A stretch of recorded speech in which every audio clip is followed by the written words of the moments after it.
benefit that Rotuma people will have,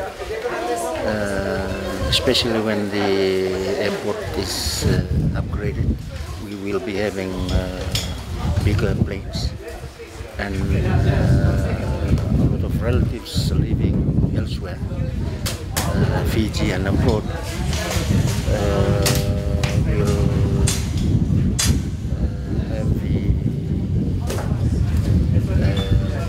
can make it to Rotuma, can visit the island anytime that they want. Especially there are a lot of people who have been tied up with work schedule, and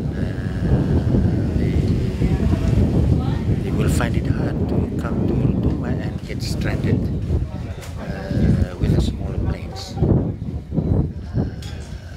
The weather will not permit smaller planes to come. So that will be a problem for them. If we have the bigger planes, as was mentioned by the chairman, I believe that there will be less constraints in future.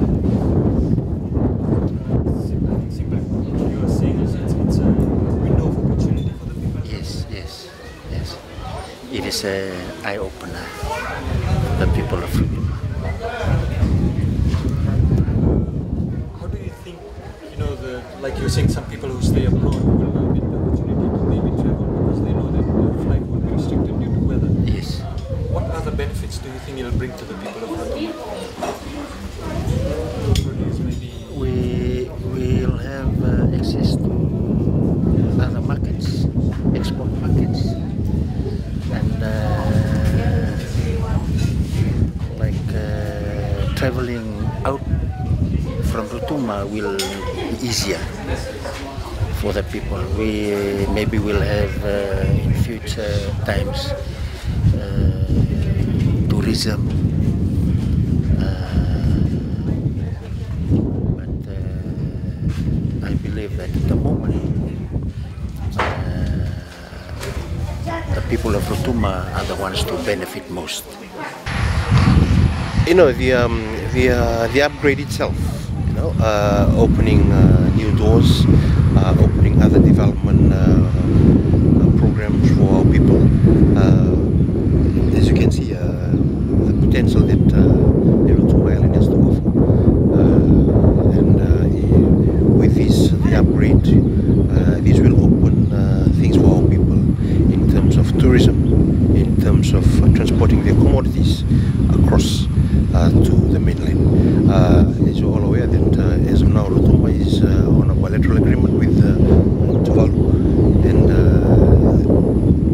for this transporting commodities and opening other development for the island, which will benefit the people as a whole.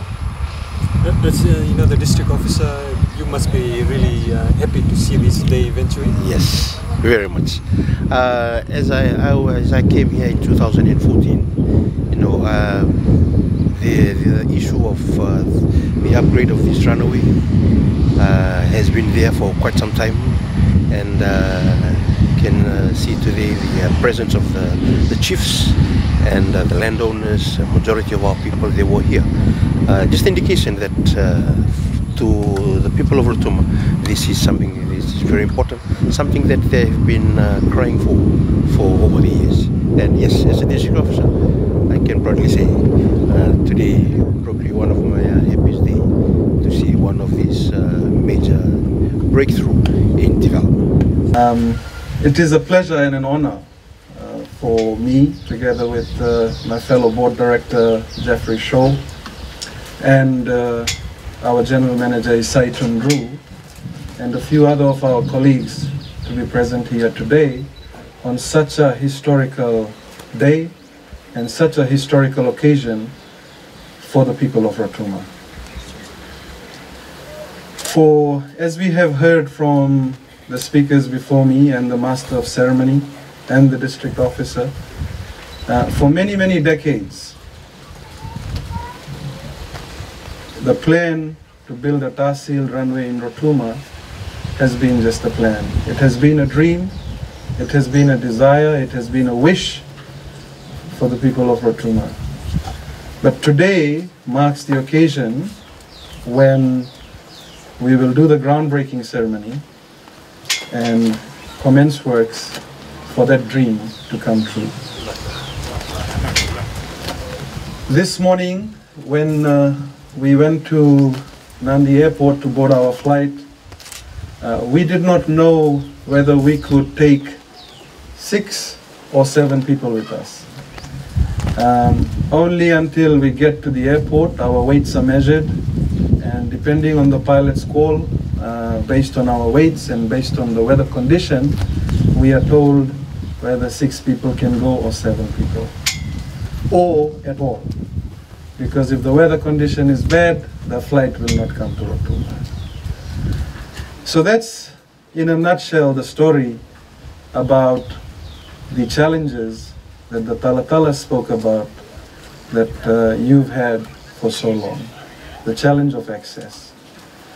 Rotuma, ladies and gentlemen, is about 600 kilometers from Nandi. It is in a very isolated place from mainland Fiji. Tuvalu is closer to Rotuma than mainland Fiji.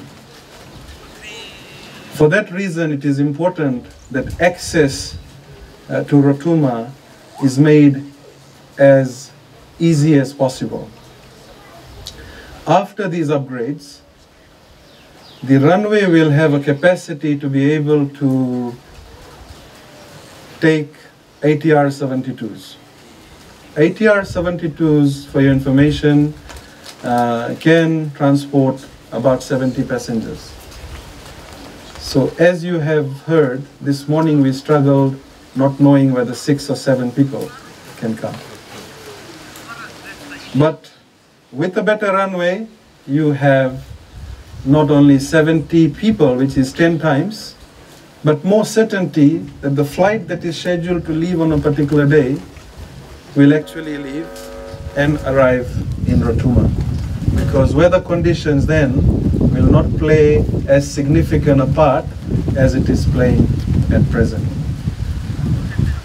We call this transformation. It is transformation because as we were coming in the plane about to land at Rotuma this morning, we couldn't help but be mesmerized by the color of the water of the ocean.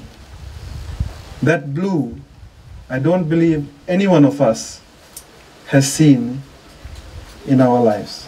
At least for me, I have not seen, not experienced that color of the ocean ever in my life.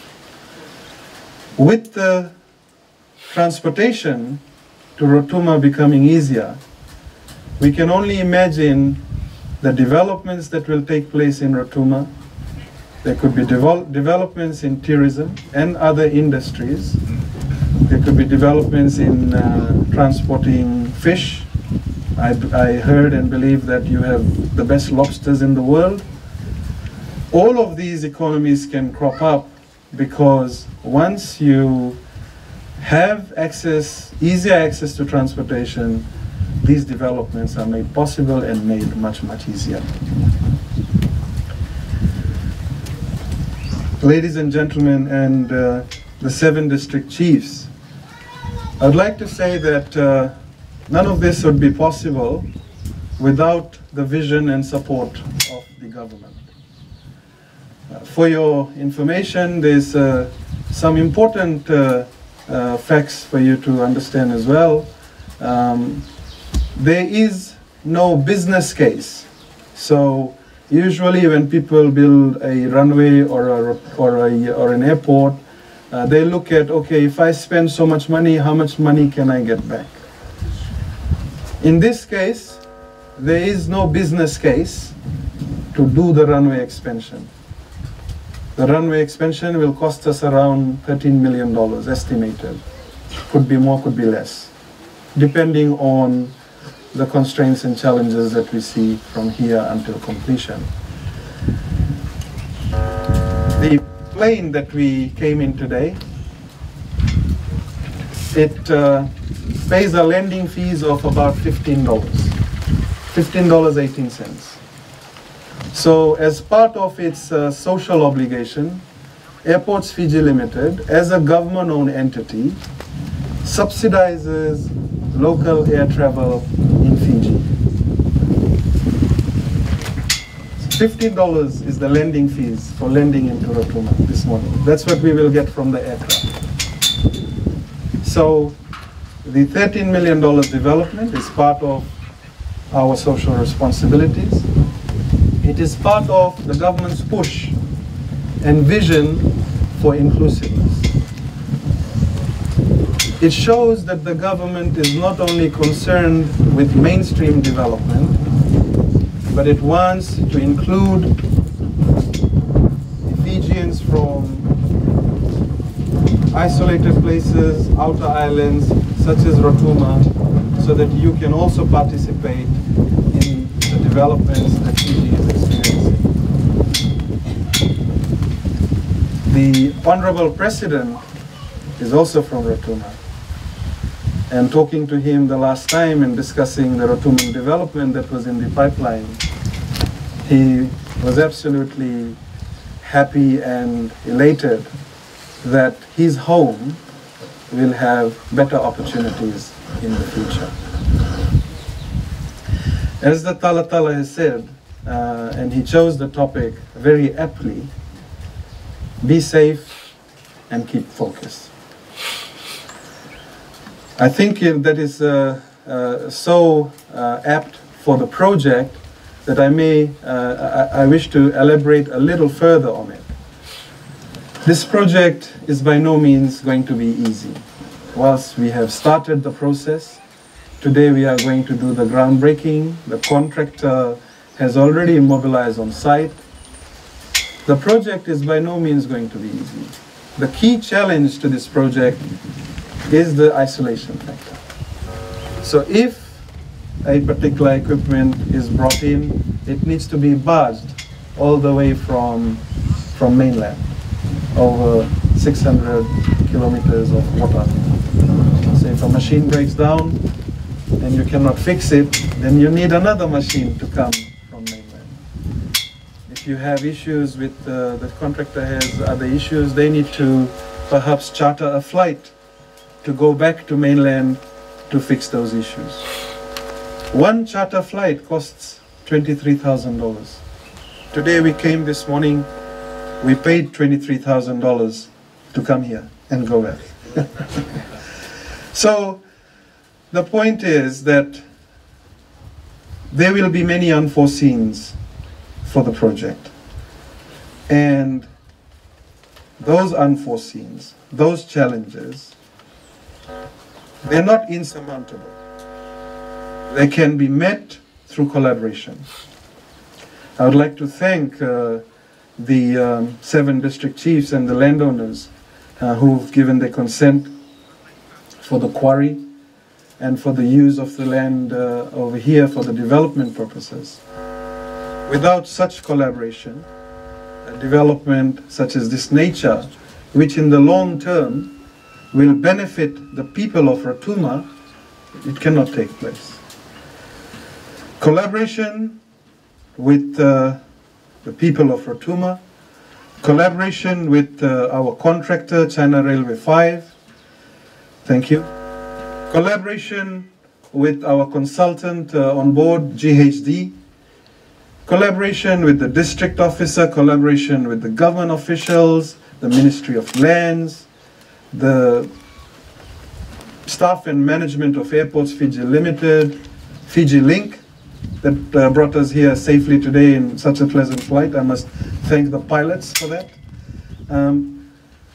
All of these collaborations with everybody that is involved is essential for us to ensure that we meet those challenges and we see the end of this project. Ladies and gentlemen, the project is scheduled to finish in around March of 2018.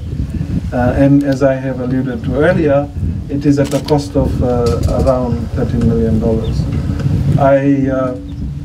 On behalf of my board and management, I would like to thank you for the hospitality, for the traditional ceremony this morning, for the anointment by the ladies. Thank you very much. And for the warmth that you have shown to us. And I would like to request to you that we work together until the end of this project. It is a project, as I have said, is going to transform Rotuma for the better. It's going to bring about development. It's going to bring about many of the Rotumans who are my friends back in mainland, in Viti Levu or Vanua Levu. They themselves, when I ask them, they are excited about this project because they say we have never been back to Rotuma ever in our lives.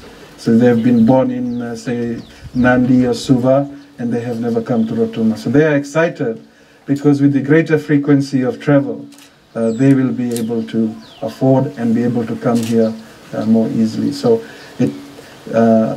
thank you very much, Director.